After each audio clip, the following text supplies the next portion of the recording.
Ikhwan wal akhwati fillah, azani Allah wa iyyakum ajmain. Kemudian pada kesempatan ini kita bahas yang keempat, yaitu terkait dengan jamarat. Apa itu jamarat? Ya, jamarat adalah bentuk jamak dari jamrah, yaitu nama untuk tempat berkumpulnya batu-batu yang dilemparkan ke dalamnya. Ia dinamai demikian karena berkumpulnya manusia di sana. Nah, namun di sini ada beberapa definisi yang lain, bahwa ada pula yang mengatakan bahwa jamrah yaitu batu-batu kecil. Ya, dinamakan demikian dikarenakan bebatuan yang dilemparkan ke dalamnya. Jika dikatakan bahwa seorang telah melontar jamrah, artinya ia telah melontar jumrah yang ada di kota Mekah. Ya. Ketiga jamrah ya terletak di sisi barat Mina. Ya. Jamrah sughra kecil, ya, jamrah sughra kecil terletak persis setelah masjid Khaif. Lalu yang kubra, yang besar, terletak di perbatasan kota Mina dari arah Mekah. Dan jarak antara yang kubra dan wusta adalah 240 meter.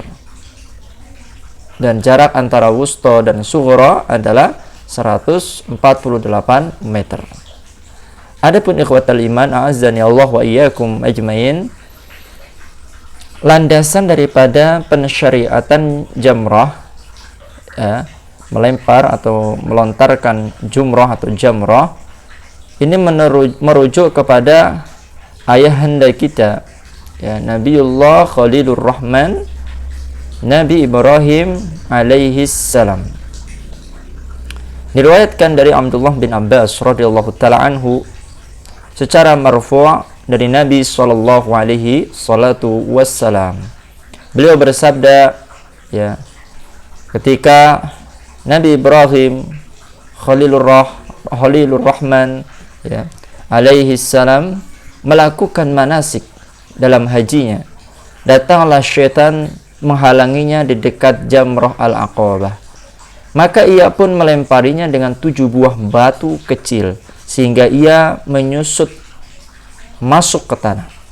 Lalu ia muncul lagi, menghalanginya di dekat jamrah yang kedua. Maka beliau pun melemparinya dengan 7 buah batu kecil, hingga ia menyusut ke tanah. Kemudian ia muncul kembali, menghalanginya di jamrah yang ketiga. Lalu beliau kembali melemparinya dengan 7 buah batu kecil, hingga ia menyusut masuk ke dalam tanah. Nah, ikhwatal imani azani Allah wa iyyakum ajmain. Ini sebagai dalil, ya, di mana Abdullah bin Al-Abbas ini telah mengatakan syaitan yang kalian lempari dan agama ayahanda kalian yang akan kalian ikuti. Ini maknanya hingga akhirnya ritual ini menjadi salah satu syiar ibadah haji yang menonjol, ikhwah. Dan Allah telah memerintahkan untuk mengagungkan syiar-syiarnya, sehingga orang yang menunaikan haji melontar jumrah al-aqabah pada hari raya Idul Adha di waktu duha, kemudian ia melontar di 3 jumrah selama 3 hari berturut-turut sesudahnya pada hari-hari tasyrik, setelah waktu zawal, ya, matahari tergelincir, dimulai dari jamrah aqabah, kemudian jamrah al-wusta, lalu jamrah al-kubra. Ikhwan wa akhwati fillah, azani Allah wa iyyakum ajmain. Nah, adapun hikmah melontar jumrah.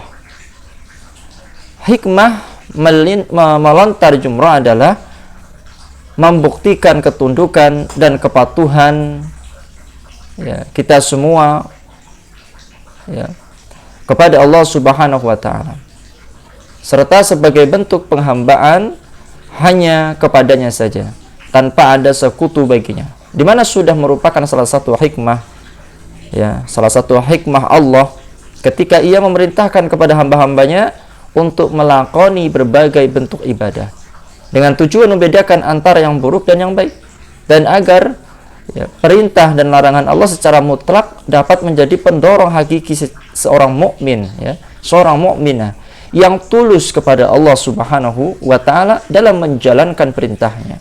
Ini juga sebagai bentuk sebuah keteladanan terhadap ayahanda para nabi dan rasul, yaitu Nabi Ibrahim alaihi salam.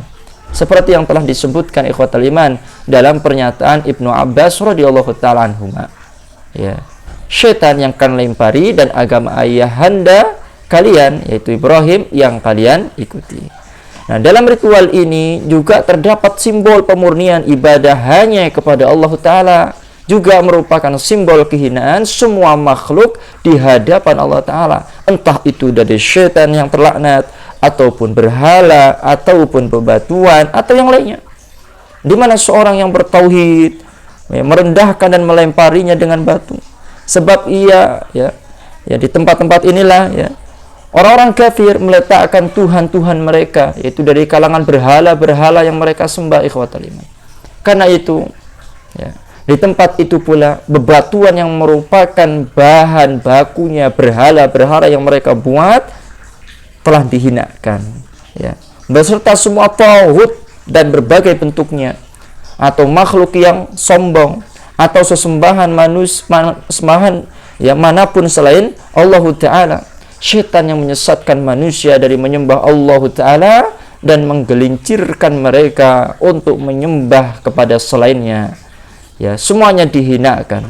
Karena itu saat paling menyedihkan dan menghancurkan bagi syaitan adalah ketika jumrah itu dilempari dengan batu. Inilah beberapa hikmah melontar jumrah dan landasan pensyariatannya, serta apa itu jumrah atau jamarat dari segi bahasa maupun dari segi istilah.